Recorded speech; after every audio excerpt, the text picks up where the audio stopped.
So today's a really great day. Headed out to have a breakfast with my friend Glenda.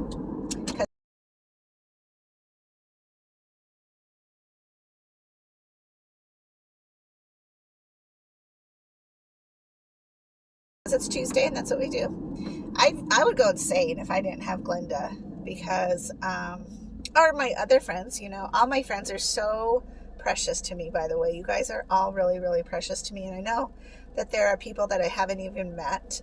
Actually, I just got a message the other day from this girl that she and I have been talking quite a bit for like over a year now, and we still have yet to get together.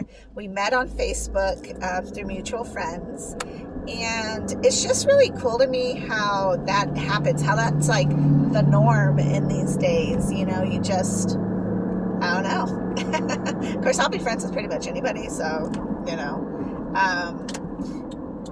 I hope that her and I will get together soon, because I know that she has a lot of things she wants to talk about. She's a young mom with some kids, so that'll be really fun. And then I've met people at like craft venues, and we become instantly friends, and like we'll go and hang out. So I don't know. I guess I just don't have strangers. I just don't understand what stranger is. I should be aware of stranger danger, but there's been some times where I probably shouldn't have done what I've done. But I'm still here, so it's all good. It worked out. But I do appreciate, all my friends, and I appreciate that Glenda and I want to say almost 3 years now, we have met together, and we used to go to Pho. That's what we called it, Tuesday night Pho, because she taught a class at the gym and I would work, and so when she would get out at the same time that I was getting off of work, and so we'd meet at the restaurant and we would have Pho. And in hindsight, looking back, I cannot believe I was eating Pho. I didn't know that there was so much sodium in a lot of Asian food. It's just naturally how it's made. So authentic Asian food just tends to be on the salty side. So I'm like literally drinking salt water, basically. But it's delicious. I love Pho. I still love Pho. And I don't think I realized that until I made homemade Pho. And I found it on the Tasty app. And it was delicious. But I know I used like half of what sodium they wanted. So like they had soy sauce and fish sauce. And both of those combined is like a punch in the face when it comes to salt. So I really had to be lenient. So it didn't taste the same, and of course, nothing's going to taste the same as when you're used to going to get an authentic Pho. So yeah, I learned my lesson, but it was cool. It was cool to make.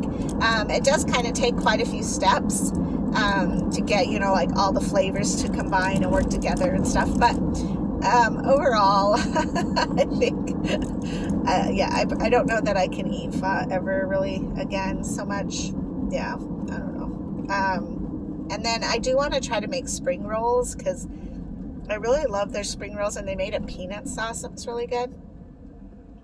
The one thing that I did find about the spring rolls, though, is like you buy the spring rolls, and then like I would buy them with shrimp. There's like 3 little shrimp in there, and then the rest is just cabbage. I think it's cabbage.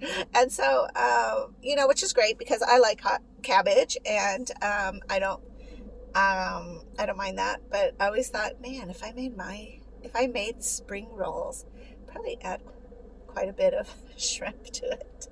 But I don't really eat shrimp. I don't know that shrimp has really any nutritional value, to be honest. And then they also are like the cockroach of the sea, and I think lobsters are too. So, there's that. And I hate cockroaches, so that it's kind of a difficult, yeah, no. No, thank you. So I don't know, I just kind of switched with that. But I will tell you that I used to make these really good Louisiana hot sauce, green chili, and shrimp bacon wrap barbecue things. I don't even know what they're called. So basically you take, and you have to get large shrimp. So the little ones, you'd be going forever trying to make them. But you get the large ones and then you wrap it with green chili. You wrap it around and then you also wrap a thin piece of bacon. I did try to use like thick bacon ones, and your goal is that you need to cook the shrimp inside still. You know, that's really important, and also not burn the bacon by, you know, trying to get the shrimp to cook.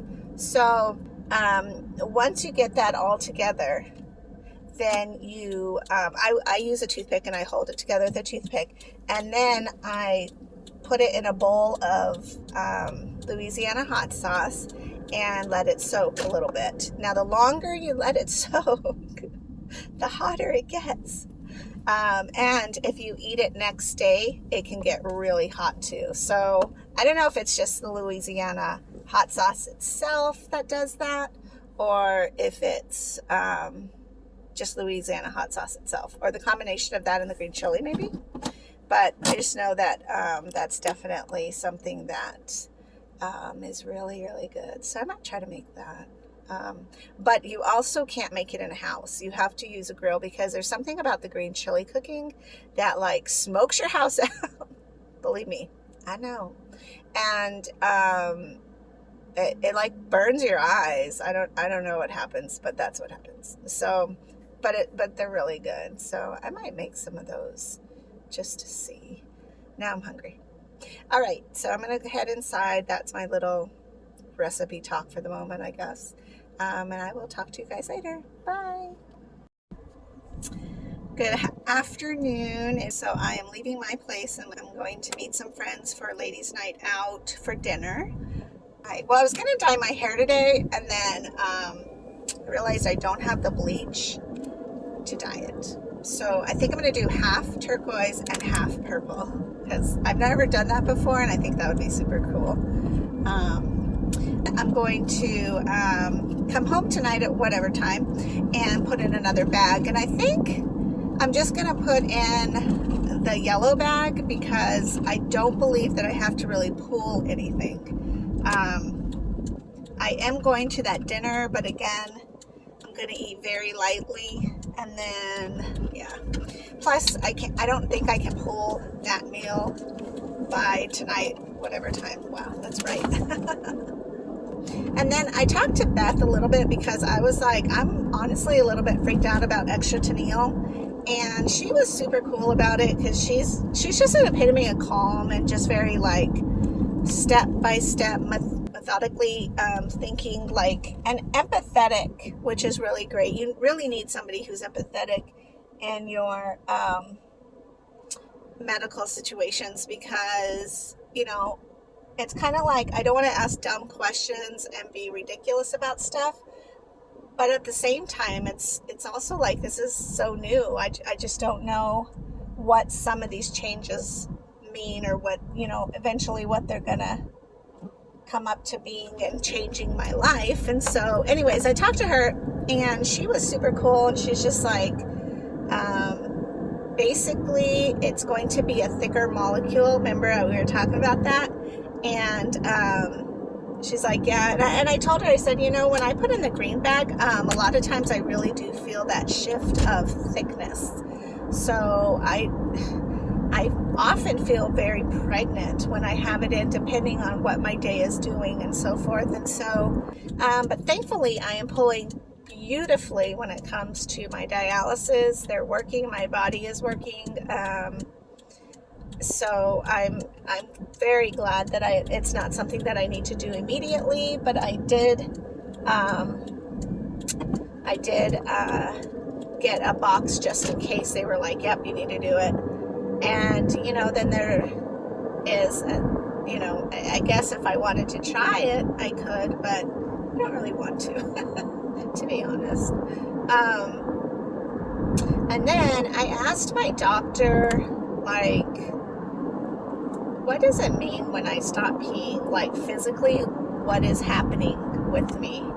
And she was super cool, and she was just kind of quiet, which freaked me out. Because she's like, well, it just means that your kidney has shrunk to the point where it just won't function anymore. And so I was like, oh, you know, and she said, well, if you imagine like your house and all the drains in your house, that's kind of how your kidney is, you know. So you have all these drains and these filters and ways for you to, you know, get the toxins and release them. And so with kidney disease, your kidneys, all of those filters are being clogged. And there isn't anything to do because it just keeps shrinking down to a point where it just won't be functional anymore.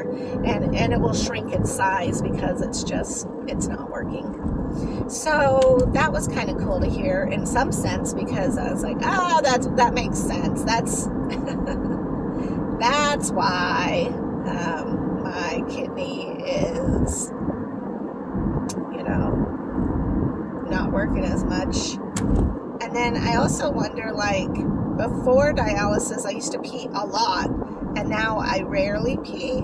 So I'm kind of like, what happens? Like, your kidney, did I catch it just in time where my kidneys was like, okay, you're on dialysis, I'm retiring? Or was it like, oh, you're doing dialysis, I don't need to do this anymore? Does that make sense? It's like two different kind of thoughts. Like, I'm so exhausted, I need to retire, versus, oh, I don't have to do anything anymore, so I'm not. I don't know. But it's kind of sad to think like that's what happened. So I teased her and I was like, there's no Drano for the kidney. And she said no. And I imagine if there was a Drano situation for kidney, that would mean pharma. Which is something I don't want to do anyway. So, yeah, that's kind of, I guess I just didn't realize what physically happens with kidney disease. So, there we go. Got to drink your water, got to stay hydrated, got to keep working out, got to eat healthy foods. All of that will contribute to your kidneys' filters to stay open and thriving. So, don't let a medical situation slap you in the face with reality. Take it from my experience that although this life is still, I'm still able to live a good life, it still isn't as free as your lives are. So, yeah. But that was interesting to learn, you know. It's a good thing. All right, well, I'm going to sign off because I got traffic. So I will talk to you guys later. Bye.